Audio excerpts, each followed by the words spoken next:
Sementara itu, rumah warga di Jalan Antang Raya, Kecamatan Manggala rusak berat akibat tertimpa pohon tumbang Selasa sore tadi, pemirsa. Beruntung tidak ada korban jiwa dalam insiden ini, namun kerugian ditaksir mencapai puluhan juta rupiah.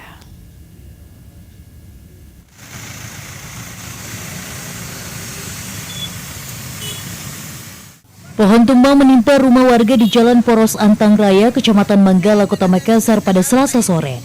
Akibatnya rumah warga mengalami kerusakan berat. Pohon tumbang ini terjadi lantaran kondisi cuaca ekstrim berupa hujan deras disertai angin kencang yang menerjang Kota Makassar. Beruntung tidak ada korban jiwa dalam insiden ini, namun kerugian ditaksir mencapai puluhan juta rupiah.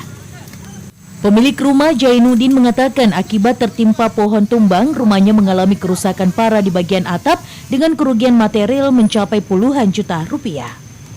Dari hasil laporan warga, ada korban, Pak? Alhamdulillah, korban itu tidak ada, tapi kerugian banyak.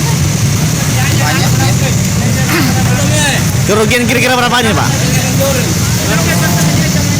Kerugiannya sekitar jutaan. Pembersihan pohon tumbang yang menimpa rumah warga ini dilakukan Satgas Kecamatan bersama warga setempat. Sementara pendataan kerusakan untuk perbaikan rumah telah dilakukan pemerintah. Dian Cahyadi, Celebes TV.